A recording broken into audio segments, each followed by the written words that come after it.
¿Alguna vez te has preguntado qué se necesita para que la risa de un niño vuelva a llenar el silencio de una casa vacía? ¿Es acaso el dinero, con su promesa de comprarlo todo?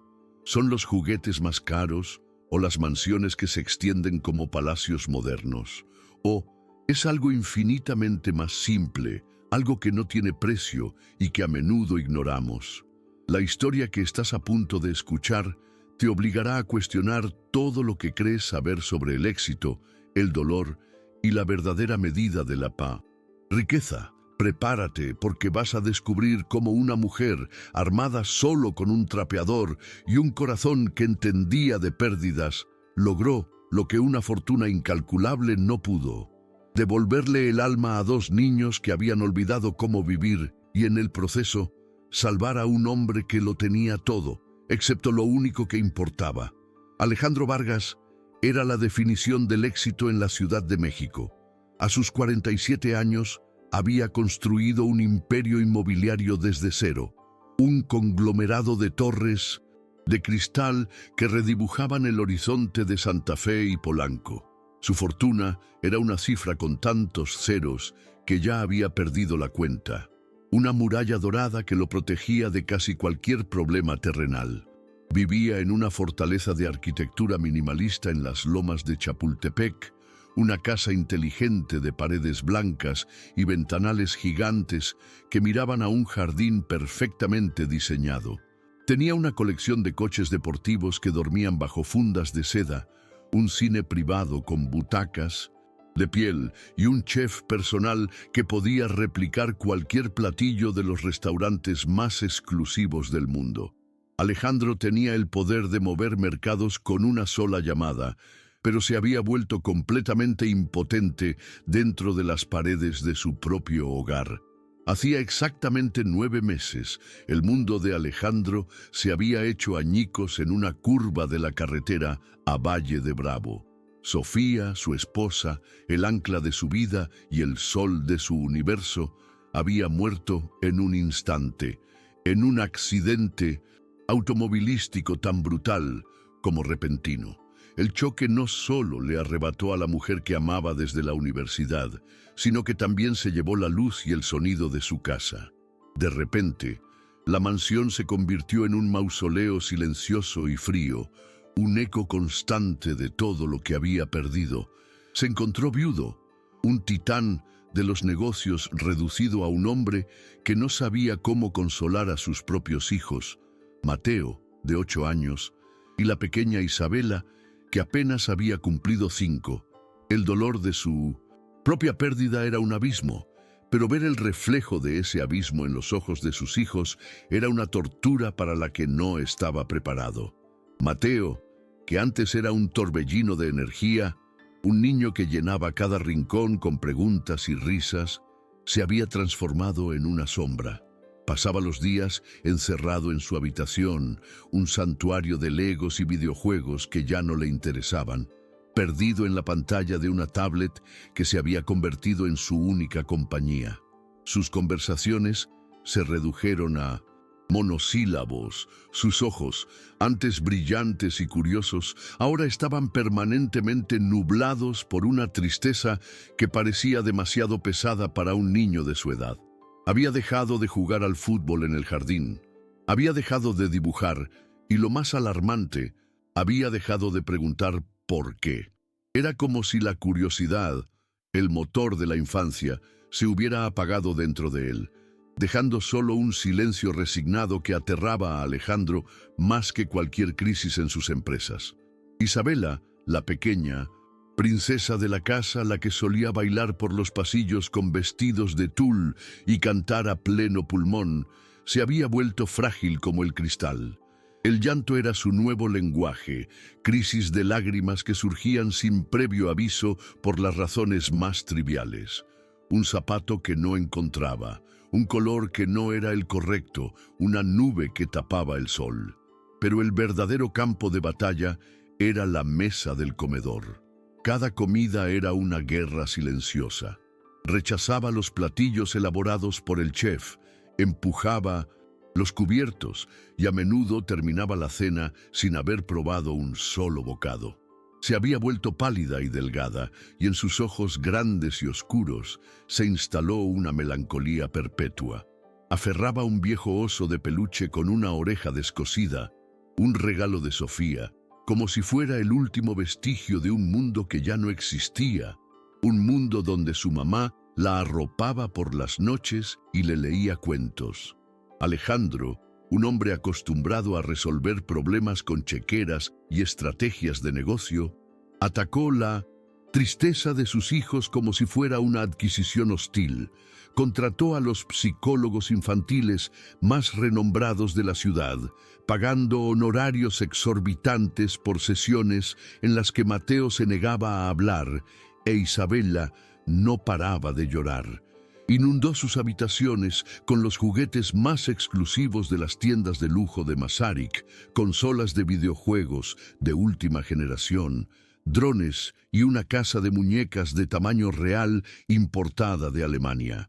Transformó una sección del jardín en un parque de Menschenskinder. Diversiones privado, con columpios, un muro de escalada y una tirolesa. Pero nada funcionaba. Los juguetes acumulaban polvo en sus cajas, el parque permanecía vacío y la tristeza seguía allí, inmune a sus millones. La rotación de niñeras se convirtió en una puerta giratoria de fracasos. La primera fue la señora Elvira, una mujer mayor con décadas de experiencia y referencias impecables de las familias más ricas de la Condesa. Duró menos de un mes, declarando que los niños eran casos perdidos y que la atmósfera de la casa era irrespirable. La segunda, Verónica, una joven recién graduada en pedagogía con las mejores calificaciones de su generación, llegó con un arsenal de técnicas y cronogramas. Se rindió a las 3 semanas, confesando entre lágrimas que no podía conectar con ellos, que era como hablarle a una pared. La tercera ni siquiera terminó su primera semana. Alejandro se sentía humillado y derrotado.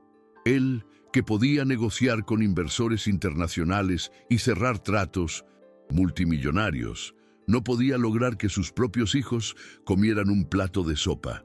En su desesperación y frustración, Alejandro hizo lo que siempre hacía cuando se enfrentaba a un problema que no podía resolver. Se refugió en el trabajo. Las jornadas laborales se extendieron hasta convertirse en un escape. Salía de la mansión antes de que los niños despertaran y regresaba mucho después de que se hubieran dormido, o al menos después de que hubieran sido enviados a sus camas. Delegaba el cuidado de sus hijos a la niñera de turno, confiando en que el profesionalismo sustituiría el afecto. Los fines de semana, en lugar de intentar cruzar el abismo de silencio que los separaba de Mateo e Isabela, se encerraba en su despacho, una oficina de caoba y acero dentro de la propia casa, fingiendo emergencias de trabajo para no tener que enfrentar la evidencia de su fracaso como padre. La mansión, que en tiempos de Sofía vibraba con música, risas y el aroma de pasteles recién horneados, ahora era un monumento al silencio. El piano de cola en la sala principal, donde Sofía solía tocar melodías de Chopin, mientras los niños jugaban a sus pies, permanecía cerrado, su tapa cubierta por una fina capa de polvo, un sarcófago de recuerdos felices. La enorme mesa del comedor, diseñada para 12 personas, rara vez tenía más de 3 asientos ocupados. Las cenas eran un ritual tenso y silencioso. Alejandro comía de forma autómata, revisando correos en su teléfono, mientras Mateo removía la comida en su plato sin probarla e Isabela construía pequeñas murallas con los vegetales, sin llevarse casi nada a la boca. La ausencia de Sofía no era un vacío, era una presencia abrumadora y silenciosa que lo ocupaba todo. Fue en medio de este panorama desolador que apareció Lucía Ramos. No llegó con un currículum impresionante, ni fue recomendada por una agencia de élite. Lucía fue contratada a través de la misma empresa de limpieza industrial que daba servicio a los edificios de oficinas de Alejandro. Era una solución práctica y desesperada, después de que la última empleada doméstica renunciara, harta del ambiente opresivo.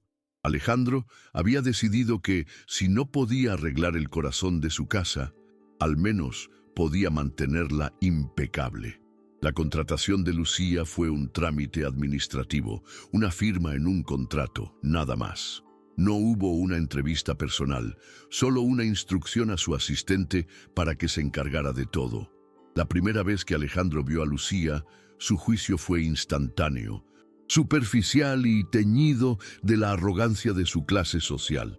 Ella esperaba en el vestíbulo una mañana de lunes, vestida con un uniforme azul genérico, su cabello oscuro recogido en una trenza simple, sin una gota de maquillaje. Cargaba una mochila modesta y sus zapatos de trabajo mostraban el desgaste de innumerables kilómetros caminados.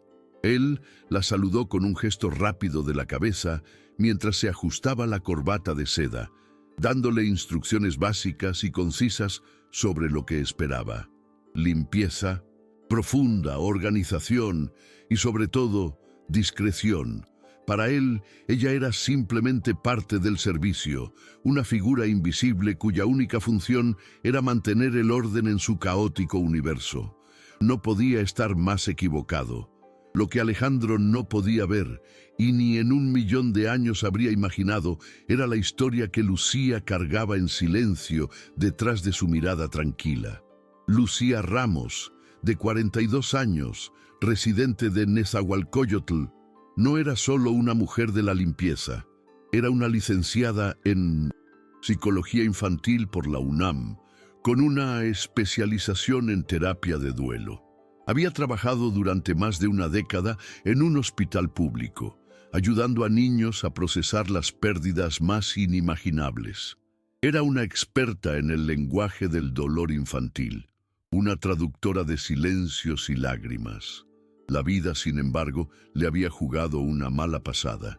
Su madre, su único familiar, fue diagnosticada con una enfermedad degenerativa rara y costosa, y las deudas médicas se acumularon como una avalancha, amenazando con quitarles la pequeña casa que era su único patrimonio. El sueldo de psicóloga en el sector público, aunque gratificante para el alma, era insuficiente para cubrir los tratamientos. Con el corazón roto, Lucía tuvo que tomar una decisión pragmática y dolorosa. Dejó la carrera que amaba, el trabajo que daba sentido a su vida, y buscó empleos que le ofrecieran un pago inmediato y en efectivo. La limpieza era un trabajo honesto y la demanda era constante. Durante 2 años había trabajado en 3 lugares diferentes. Por la mañana, en oficinas, por la tarde, en casas particulares y algunas noches, cuidando de su madre. La mansión de los Vargas era solo un trabajo más en su lucha por la supervivencia, pero el destino estaba a punto de poner su verdadera vocación a prueba en el lugar que menos esperaba. Durante sus primeros días en la mansión, Lucía se movió con la eficiencia silenciosa que se esperaba de ella. Limpiaba los vastos suelos de mármol, pulía las superficies de cristal y ordenaba habitaciones que parecían no tener vida. Pero Lucía no solo veía el polvo. Ella leía la historia de la casa.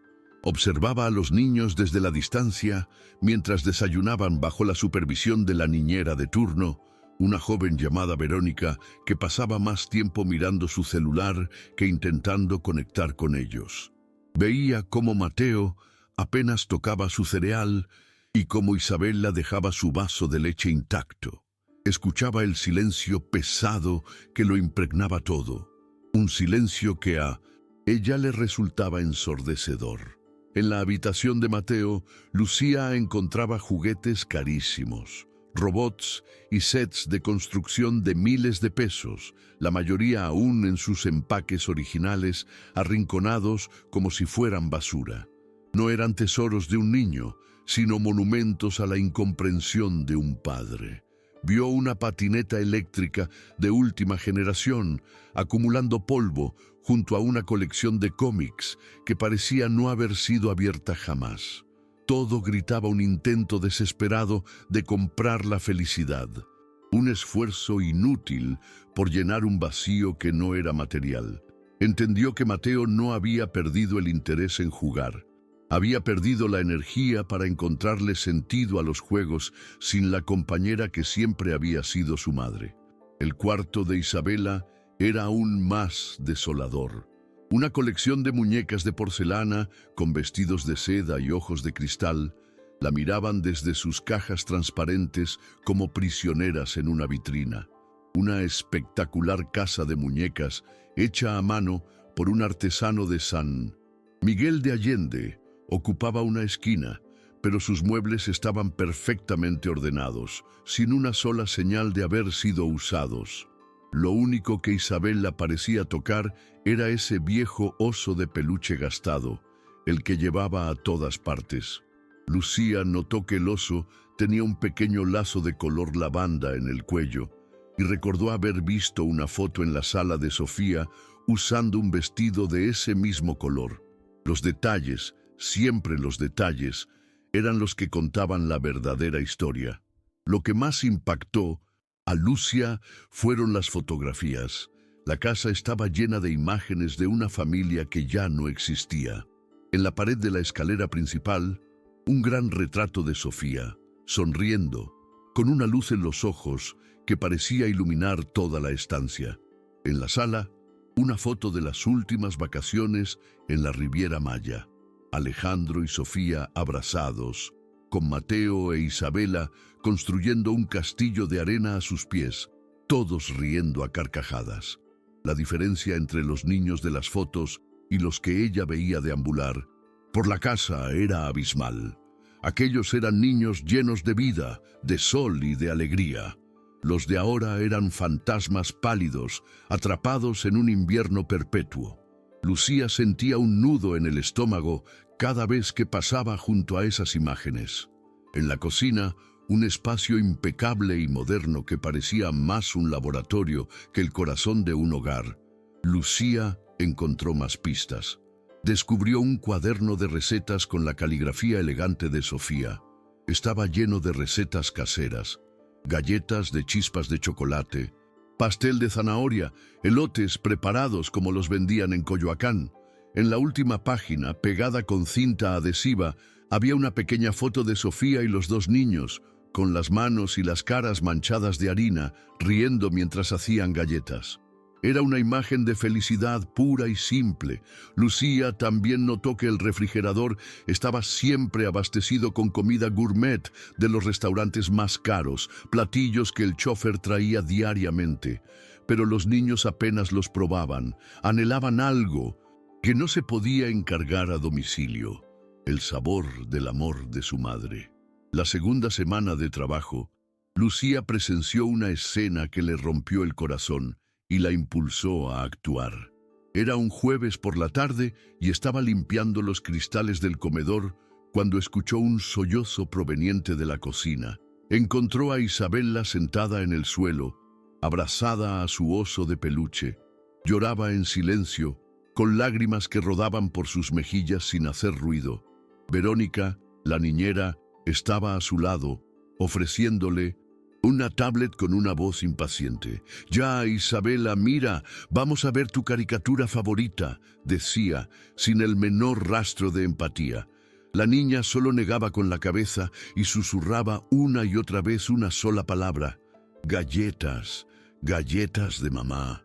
Verónica, frustrada, se levantó y le dijo que dejara de llorar, que su mamá no iba a volver para hacerle galletas. En ese instante, algo dentro de Lucia hizo clic. Vio en la crueldad involuntaria de la niñera el reflejo de todo lo que estaba mal en esa casa. Vio a una niña pidiendo consuelo y recibiendo una distracción digital.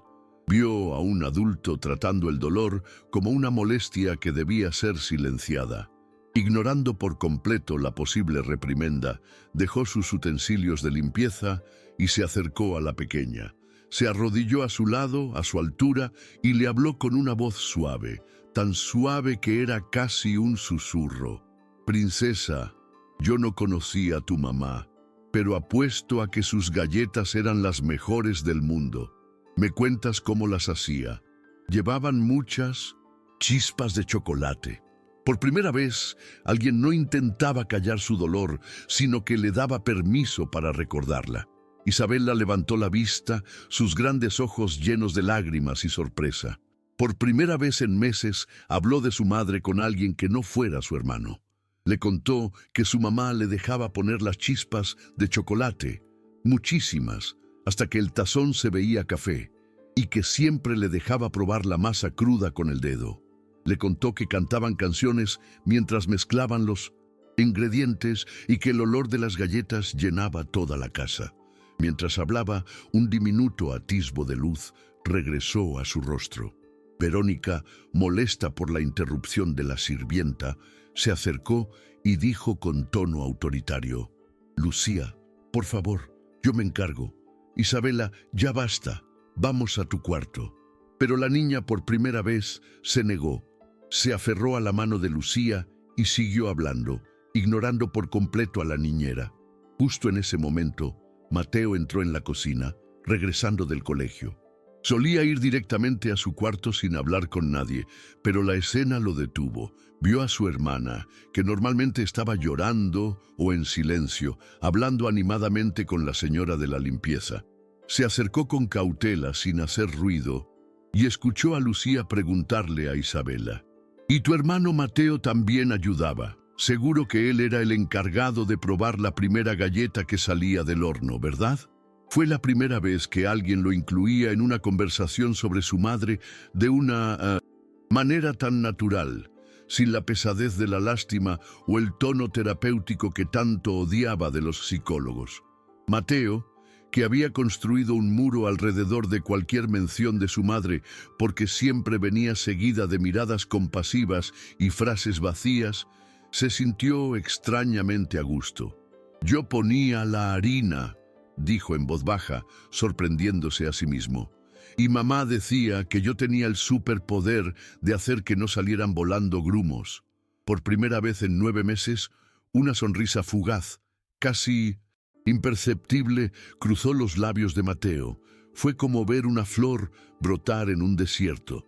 Lucía lo notó y le devolvió una sonrisa cálida, una sonrisa que no pedía nada a cambio, solo reconocía su recuerdo. Verónica, sintiéndose completamente desplazada, intentó recuperar el control. «Niños, es hora de hacer la tarea. Su padre paga mucho dinero por su educación. No podemos perder el tiempo». Pero sus palabras flotaron en el aire, sin efecto. Los niños estaban, por fin, en un lugar seguro. Lucía se dio cuenta de que tenía una oportunidad única. Esos niños no necesitaban más distracciones ni rutinas rígidas. Necesitaban validar su dolor, transformar sus recuerdos tristes en tesoros agridulces. Necesitaban a alguien que entendiera que extrañar a su madre no era una enfermedad que curar, sino la prueba de un amor que nunca moriría. Necesitaban a alguien que no intentara llenar los zapatos de Sofía, sino que les ayudara a caminar con el recuerdo de ella en sus corazones. En ese momento, en esa cocina fría y moderna, Lucía supo que su trabajo allí iba a ser mucho más que limpiar. Iba a ser una misión de rescate emocional, una que llevaría a cabo en secreto con la sutileza de una experta. Al día siguiente, un viernes, Lucía llegó a la mansión con una determinación renovada.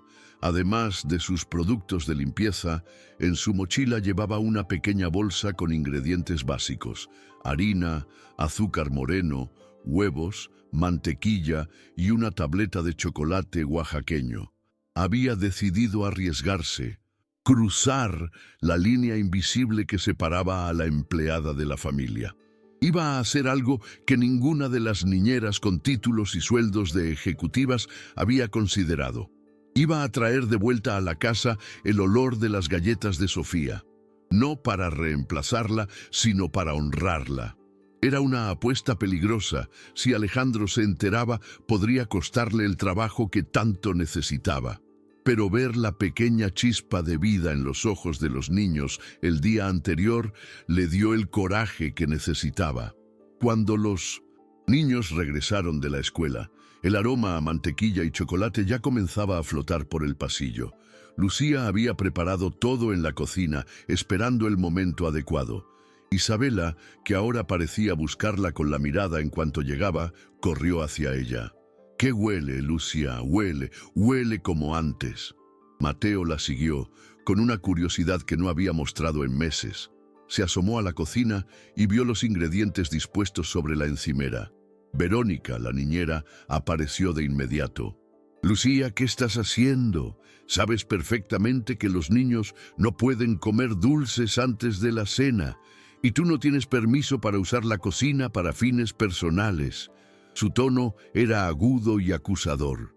Lucía la miró con calma y respondió con una serenidad que desarmó la hostilidad de la niñera. «Solo estoy preparando una pequeña sorpresa, con su supervisión, por supuesto. Pensé que a los niños les gustaría ayudarme a hacer unas simples galletas. Recordar es una forma de mantener vivo el amor, ¿no cree?». Y luego, dirigiéndose a los niños, dijo: «¿Qué les parece? Hacemos las galletas más deliciosas del mundo, unas galletas que le encantaría a su mamá». Mateo miró a Verónica con desafío, un gesto que nadie le había visto hacer antes. «Yo quiero hacer galletas». Isabela asintió con entusiasmo, sus ojos brillando. La niñera, superada en número y confundida por la repentina insurrección, se cruzó de brazos y se recargó en el marco de la puerta, observando con desaprobación, pero sin atreverse a intervenir más. Lo que sucedió en la cocina esa tarde fue una especie de milagro silencioso. Lucía les dio a cada niño un pequeño delantal que había comprado en el mercado. Le enseñó a Isabela a cascar los huevos, celebrando el desastre de yema y cáscara que hizo en el primer intento. Le mostró a Mateo cómo cernir la harina, explicándole que ese era el secreto para que las galletas quedaran esponjosas. Mientras trabajaban, Lucía no hablaba de psicología ni de duelo. Contaba historias simples sobre su propia infancia, sobre cómo su abuela le enseñó a cocinar y sobre los desastres divertidos que ocurrían en su pequeña cocina. Los niños, por primera vez en meses, se permitieron ser niños de nuevo. Rieron a carcajadas cuando a Mateo se le cayó un poco de harina en la nariz, dejándolo con un bigote blanco. Rieron aún más fuerte cuando Isabela, intentando poner las chispas de chocolate, terminó con más en la boca que en la masa. Por primera vez desde la muerte de Sofía, la cocina se llenó de risas genuinas, no de silencio o llanto. Verónica observaba desde la distancia, con su celular en la mano, probablemente enviando un reporte detallado a Alejandro sobre la insubordinación de la empleada de limpieza. No entendía que estaba presenciando una terapia mucho más poderosa que cualquiera de las que se impartían en los consultorios de lujo. Estaba viendo cómo se reconstruía un hogar, ingrediente por ingrediente, risa por risa, mientras las galletas se horneaban, llenando toda la casa con un aroma que era a la vez nuevo y familiar. Los tres se sentaron en el suelo de la cocina, esperando frente al horno. Isabela, con la cara manchada de chocolate, apoyó su cabeza en el regazo de Lucía. Mateo, por su parte, le contó a Lucía sobre un viaje que habían hecho a Oaxaca, donde su mamá les compró ese mismo tipo de chocolate. Los recuerdos ya no parecían dolorosos, eran simplemente historias, compartidas en un espacio de confianza y calidez. Lucía escuchaba atentamente, haciendo preguntas que los animaban a recordar más detalles, a revivir los momentos felices sin que la sombra de la pérdida los opacara por completo. Cuando el temporizador sonó, fue como una campana de victoria. Lucía sacó la bandeja del horno y las galletas doradas y perfectas desataron un grito de alegría en Isabela. Mateo, que mantenía una compostura más seria, No pudo evitar una sonrisa de oreja a oreja al ver el resultado de su trabajo. Lucía sirvió 3 galletas todavía, calientes en un plato con un vaso de leche para cada uno. Cuando Isabela dio el primer bocado, sus ojos se llenaron de lágrimas. Pero esta vez eran diferentes. No eran lágrimas de tristeza, sino de conexión, de un recuerdo que ahora sabía a consuelo. No son iguales a las de mamá, dijo en voz baja, pero están ricas porque las hicimos nosotros. Mateo asintió, comiendo su galleta con un apetito que nadie le había visto en meses. A mamá le gustaría, afirmó. Esa noche, cuando Alejandro llegó a casa, encontró una escena que lo dejó sin palabras. Verónica lo esperaba en la entrada, con el rostro desencajado por la indignación. Antes de que él pudiera preguntar, ella comenzó a quejarse. «Señor Vargas, tiene que hacer algo con la empleada de limpieza. Es completamente insubordinada. Hizo un desastre en la cocina con los niños, les dio dulces y ha socavado mi autoridad durante toda la tarde. No puedo trabajar en estas condiciones». Alejandro, cansado de un día lleno de problemas, sintió una oleada de irritación. Estaba a punto de llamar a la agencia para quejarse de Lucía, listo para despedirla. La regla era clara. Ella estaba allí para limpiar, no para jugar a ser la niñera. Su primera lealtad era hacia la profesional que había contratado, pero antes de que pudiera decir una palabra, algo lo detuvo. De la cocina llegó un sonido que no había escuchado en casi un año, la risa de sus 2 hijos, juntos. Era una risa abierta, feliz, intrigado y, confundido, caminó hacia la cocina. Lo que vio lo dejó helado. Mateo e Isabela estaban sentados a la mesa, terminando de comer galletas y hablando animadamente entre ellos. Había harina en el suelo, sí, y la cocina no estaba impecable, pero sus hijos parecían vivos. Valentina corrió hacia él en cuanto lo vio. «Papá, hicimos galletas. Lucía nos enseñó. ¿Pruebas una? Yo rompí los huevos». El entusiasmo en la voz de su hija, la luz en sus ojos, era algo que no había visto desde antes del accidente. Mateo, que normalmente lo saludaba con un murmullo y se retiraba a su cuarto, también se acercó. «Papá, usamos el chocolate que compramos con mamá en Oaxaca». Lucía dijo que era una buena idea. Por un momento, Alejandro no supo qué hacer. Había gastado una fortuna en terapias y juguetes, y una simple empleada de limpieza había logrado más en una tarde con harina y azúcar que todos sus esfuerzos combinados. Probó una de las galletas. Era simple, casera, imperfecta. No era la obra de un chef pastelero, pero tenía un sabor que ningún postre de lujo podría replicar. Sabía a hogar, sabía a algo que él había olvidado por completo. Miró a Verónica, luego a sus hijos sonrientes, y una duda incómoda comenzó a formarse en su mente. «¿Dónde está Lucía?», preguntó.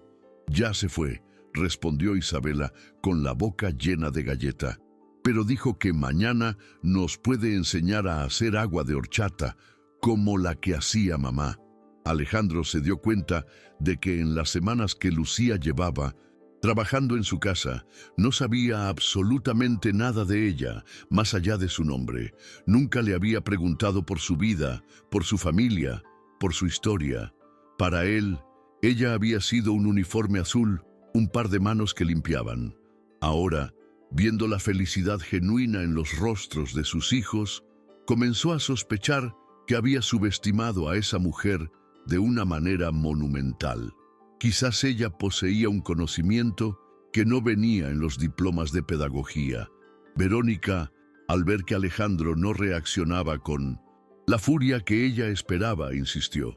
«Señor Vargas, estudié 5 años para cuidar niños. Tengo métodos, tengo una estructura. Lo que ella hizo es inapropiado y contraproducente. Los niños necesitan disciplina, no que una sirvienta los consienta».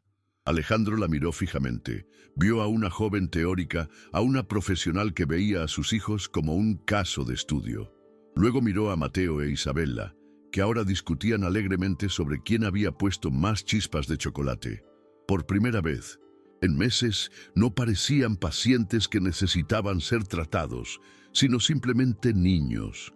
Niños que habían encontrado un pequeño oasis de normalidad en medio de su dolor. «Verónica», dijo Alejandro con una calma que la sorprendió. «Agradezco sus servicios, pero a partir de mañana ya no serán necesarios». La mandíbula de la niñera casi cae al suelo. «¿Qué? Pero señor Vargas, no lo entiendo, yo soy la profesional cualificada». Alejandro la interrumpió, su voz firme. «Sí, tiene cualificaciones, pero se le olvidó lo más importante, y eso es algo que no se puede enseñar en ninguna universidad». Esa noche, después de que Verónica se fuera, Alejandro se sentó en la cocina con sus hijos. Les pidió que le contaran todo sobre su tarde con Lucía, y ellos hablaron.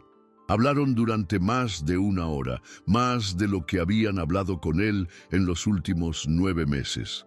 Le contaron que Lucía no cambiaba de tema cuando hablaban de su mamá, sino que les hacía preguntas. Le contaron que les había hablado de su propia abuela y de cómo le enseñó a cocinar. «Papá», dijo Mateo con una seriedad sorprendente para su edad, «Lucía no trata de que nos olvidemos de mamá. Es como si nos ayudara a recordarla bonito». Isabela asintió y añadió, «Hacer galletas es como darle un abrazo a mamá, aunque ella no esté». Alejandro sintió una punzada de culpa y vergüenza.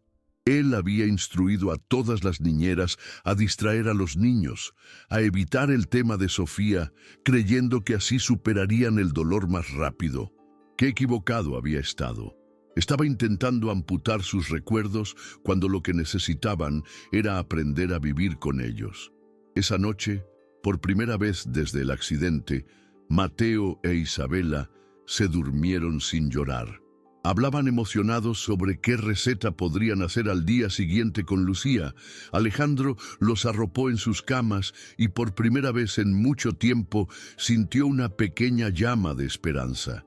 Se quedó despierto hasta tarde pensando en cómo se había centrado tanto en solucionar el dolor de sus hijos, que se había olvidado de simplemente acompañarlos en él. Pensando en cómo había delegado la tarea más importante de su vida, creyendo que el dinero podía comprar el cuidado y el afecto. Pensando en cómo una mujer, a la que había juzgado por su apariencia y su trabajo, había logrado en una tarde lo que él no había podido en una eternidad de intentos fallidos.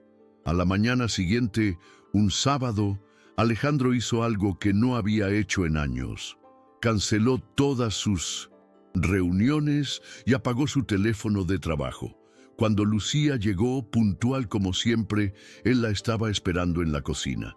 Ella se puso visiblemente nerviosa al verlo, seguramente esperando ser despedida. «Señor Vargas, buenos días. Con respecto a lo de ayer, Alejandro la interrumpió con un gesto de la mano. «Lucía, por favor, siéntese. No, usted no hizo nada malo. Al contrario, hizo algo que yo, con todo mi dinero y mis recursos, no he sido capaz de hacer. Les devolvió un pedazo de su infancia a mis hijos». Y entonces, con una humildad que no sabía que poseía, le contó todo. Le habló de su dolor, de su impotencia, de su culpa, de sus fracasos. Lucía escuchó en silencio, asintiendo de vez en cuando, su expresión llena de una empatía que era a la vez profesional y profundamente humana. Cuando Alejandro terminó, ella dijo algo que lo cambió todo. «Señor Vargas, usted no es un mal padre. Es un padre con el corazón roto, tratando de criar a 2 niños con el corazón roto. A veces, el dolor es tan grande que nos enfocamos en buscar una cura, cuando lo primero que necesitamos es aprender a convivir con la herida. Los niños no necesitan olvidar a su madre. Necesitan permiso para seguir amándola, para recordarla y para entender que está bien reír de nuevo, incluso cuando el corazón todavía duele. Lo de ayer no fue solo hacer galletas, fue un ejercicio de memoria, Fue decirles que sus recuerdos son valiosos y que el amor no se acaba con la muerte. Alejandro se quedó sin palabras. Aquella mujer, la que limpiaba sus suelos, acababa de darle una lección de psicología y de vida más profunda que la de todos los terapeutas que había contratado. ¿Cómo sabe todo esto?, preguntó, genuinamente desconcertado. Fue entonces cuando Lucía, con una calma serena, decidió que era el momento de contarle su verdad. Le habló de su título en psicología infantil, de su trabajo en el hospital, de la enfermedad de su madre y de las deudas que la habían obligado a cambiar su bata de terapeuta por un uniforme de limpieza. Le explicó que necesitaba el dinero de forma inmediata y que el mundo académico no siempre paga las facturas a tiempo. Alejandro sintió que el suelo se movía bajo sus pies. Se sintió avergonzado de su juicio inicial, de su ceguera, de su arrogancia. Había tenido a una experta en su propia casa durante semanas y la había tratado como a un mueble. ¿Por qué no me lo dijo antes?, logró preguntar. Lucía le dedicó una sonrisa triste. Porque he aprendido que la gente a menudo juzga por el uniforme que llevas, no por lo que llevas dentro. Si le hubiera dicho el primer día que era psicóloga, habría pensado, ¿y por qué está limpiando casas? Algo debe estar mal con ella. A veces es mejor dejar que tus acciones hablen por ti. Tenía toda la razón. Él habría desconfiado, habría investigado su pasado, la habría sometido a un escrutinio que ahora le parecía absurdo. En ese momento, Mateo e Isabela bajaron corriendo las escaleras. Al ver a Pintos, Lucía, la cara de Isabela se iluminó. «Lucía, viniste». Corrió a abrazarla, un gesto de afecto espontáneo que dejó a Alejandro atónito. «Papá, ¿Lucía se va a quedar con nosotros hoy?», preguntó Mateo, con una esperanza evidente en su voz. Alejandro miró a Lucía, luego a sus hijos, y supo exactamente lo que tenía que hacer. «Lucía», dijo, su voz cargada de emoción, «quiero proponerle algo, no como una empleada, sino como una profesional. Quiero que trabaje para nosotros, pero no para limpiar. Esta casa, quiero que la ayude a sanar. Le pagaré el triple de lo que gana su mejor terapeuta, cubriré todas las deudas médicas de su madre y le daré total libertad para hacer lo que crea necesario por mis hijos». Lucía se quedó en shock, con los ojos llenos de lágrimas. «Señor Vargas, Él la interrumpió de nuevo. «Y quiero disculparme. La subestimé. Vi a una empleada de limpieza cuando debería haber visto a la única persona que realmente ha entendido lo que mis hijos necesitaban». Lucía, conmovida, aceptó. No solo por el dinero o por la ayuda para su madre, sino porque en el fondo de su corazón ya se había encariñado con esos dos niños tristes que solo necesitaban que alguien les recordara cómo volver a sentir el calor del hogar. Ese día marcó el comienzo de una nueva era en la mansión de los Vargas. Lucía dejó de ser una figura invisible y se convirtió en el pilar sobre el que la familia comenzó a reconstruirse. El cambio no fue inmediato, pero fue constante y profundo. Lucía ya no se escondía para interactuar con los niños. Implementó una rutina que no se basaba en horarios rígidos, sino en rituales de conexión. Empezaron a cocinar juntos todos los fines de semana, explorando el viejo libro de recetas de Sofía. Cada platillo era una oportunidad para hablar de ella, para compartir una historia. Descubrieron que a Sofía le encantaba ponerle canela a casi todo y que odiaba las pasas. Esos pequeños descubrimientos la hacían sentir presente de una manera cálida y reconfortante, no como una ausencia dolorosa. Alejandro, al principio un observador torpe, pronto fue arrastrado a la cocina por sus hijos. Por primera vez en su vida, el magnate inmobiliario aprendió a amasar pan. Descubrió que era terrible partiendo huevos, lo que provocaba las carcajadas de Mateo e Isabela. Se manchaba la camisa de harina y no le importaba. Esos momentos en la cocina, cubiertos de masa y risas, comenzaron a remendar los hilos rotos de su relación con sus hijos. Estaban creando nuevos recuerdos, pero sin borrar los antiguos. Estaban construyendo un puente entre el pasado y el presente. Lucia actuaba como la arquitecta de ese puente, guiándolos con una sabiduría que parecía innata, pero que en realidad provenía de años de estudio y experiencia con el corazón humano. Lucía también encontró formas sutiles de honrar a Sofía por toda la casa. En el aniversario de su muerte, en lugar de evitar el tema, organizaron una tarde de recuerdos. Sacaron álbumes de fotos y cada uno compartió su historia favorita sobre ella. Alejandro, con la voz quebrada, habló de cómo conoció a Sofía en la universidad. Mateo contó sobre un día en el zoológico en el que su mamá lo cargó en hombros para que pudiera ver a las jirafas. Isabela, con la ayuda de Lucía, hizo un dibujo de su mamá con alas de ángel. Lloraron juntos, sí, pero también rieron. Y por primera vez, el recuerdo de Sofía no trajo solo dolor, sino también una profunda gratitud por el tiempo que la tuvieron. La transformación de los niños era asombrosa. Mateo volvió a interesarse por el fútbol y le pidió a su padre que lo inscribiera en un equipo. Empezó a traer amigos a casa, llenando los pasillos silenciosos con el sonido de las carreras y los gritos de juego. Su apetito regresó con creces y ahora era el primero en preguntar qué iban a cocinar el fin de semana. Isabela dejó de llorar por todo, volvió a ponerse sus vestidos de princesa y a bailar por la casa. Empezó a jugar con sus muñecas, pero ahora los juegos consistían en organizar grandes cenas familiares para ellas, replicando los momentos felices que vivía en la cocina real. El viejo oso de peluche seguía siendo su compañero, pero ya no era un ancla de tristeza, sino un amigo confidente. Alejandro, por su parte, experimentó una transformación igualmente profunda.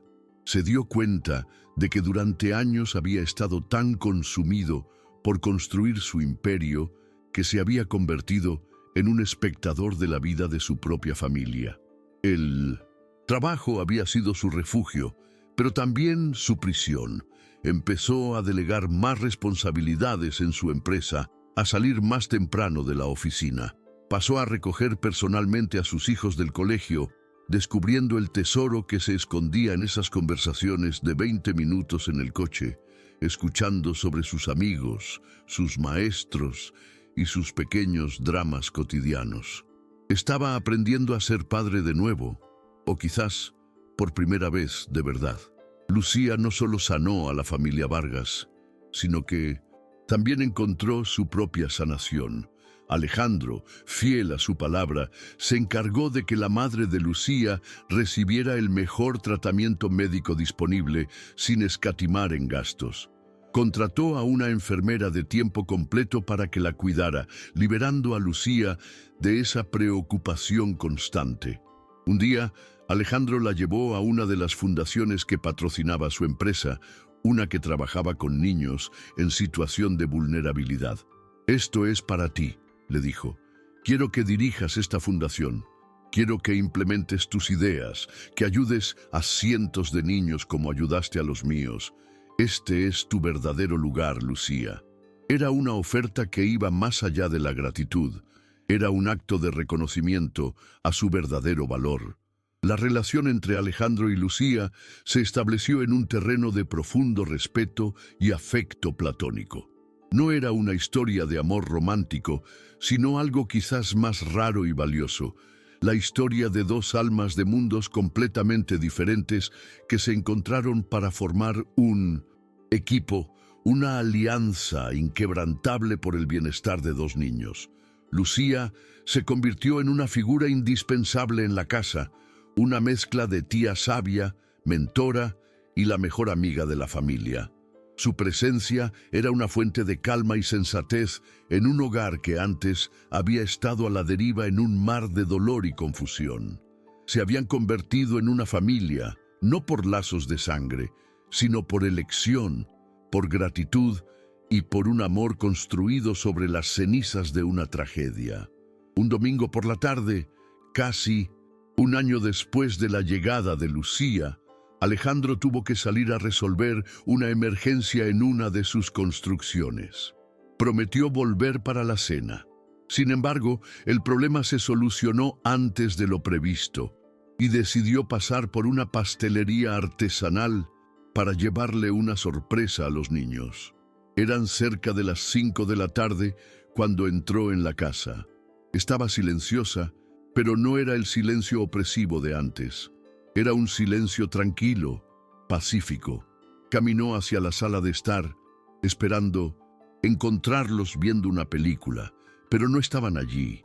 Luego escuchó unas risas suaves provenientes del jardín trasero, del lugar donde solía estar el piano de Sofía. Lo que vio al abrir las puertas de cristal del jardín lo dejó paralizado, con el corazón encogido de una emoción tan intensa que casi le corta la respiración. Lucía estaba sentada en el césped bajo la sombra de un viejo fresno. Isabella estaba acurrucada a su lado, con la cabeza apoyada en su hombro, mientras Lucia le trenzaba el cabello con una delicadeza infinita. Mateo estaba recostado con la cabeza en el regazo de Lucía, leyendo un libro en voz alta para ellas. El sol del atardecer, filtrándose entre las hojas de los árboles, los bañaba en una luz dorada. No era una escena dramática ni grandilocuente. Era una estampa de paz absoluta, de amor incondicional y de pertenencia. Parecía un cuadro, una pintura de una familia feliz. En ese instante, Alejandro comprendió la verdadera dimensión del milagro que había ocurrido en su casa. Lucía no solo había salvado a sus hijos del dolor, les había dado algo nuevo, algo que él nunca habría podido darles solo. Les había dado un segundo pilar, un refugio maternal que no reemplazaba a Sofía, sino que complementaba su memoria. Vio cómo Mateo levantaba la vista del libro y le sonreía a Lucía, una sonrisa de pura confianza y afecto. Vio cómo Isabella se reía de algo que Lucía le susurraba al oído, y entendió que esa mujer no estaba allí por el sueldo, ni siquiera por la gratitud. Estaba allí porque amaba a sus hijos como si fueran suyos. Lágrimas silenciosas comenzaron a rodar por las mejillas de Alejandro. No eran de tristeza, sino de una gratitud tan abrumadora que resultaba casi dolorosa. Pensó en Sofía, y por primera vez desde su muerte no sintió una punzada de dolor, sino una profunda paz. Sintió, de alguna manera inexplicable, que Sofía estaría de acuerdo, que estaría feliz de ver a sus hijos tan cuidados, tan amados. Sintió que el universo, de alguna manera misteriosa, les había enviado a Lucía. Era como si el amor de Sofía fuera tan grande que incluso después de haberse ido, había encontrado la manera de seguir cuidando de su familia a través de otra persona. No quiso interrumpir el momento. Se quedó observando desde la puerta durante varios minutos, grabando esa imagen en su memoria para siempre. La imagen de sus hijos, sanos, felices y seguros, envueltos en el afecto de una mujer extraordinaria a la que casi despide por hacer galletas. Cuando finalmente entró en el jardín, los tres levantaron la vista y le sonrieron. «¡Papá, llegaste!», gritó Isabella corriendo a abrazarlo. Mateo también se levantó y lo abrazó. Alejandro los estrechó fuerte, pero sus ojos estaban fijos en Lucia, que se había puesto de pie, un poco cohibida. Él se acercó a ella y sin decir una palabra la abrazó también. Un abrazo torpe, pero lleno de todo lo que no podía expresar con palabras. «Gracias, Lucia», susurró. «Gracias por devolverme a mí. En familia». Ella solo asintió con los ojos brillantes. En ese atardecer dorado, en ese jardín que había vuelto a la vida, los cuatro se quedaron juntos, una familia improbable y rota que había aprendido que las piezas, aunque no vuelvan a encajar igual, pueden unirse para crear algo nuevo, diferente y quizás incluso más fuerte. La historia de la familia Vargas Ramos no era sobre superar una pérdida, sino sobre cómo el amor, en sus formas más inesperadas, siempre encuentra la manera de abrirse, paso, como una flor obstinada que crece en las grietas del concreto.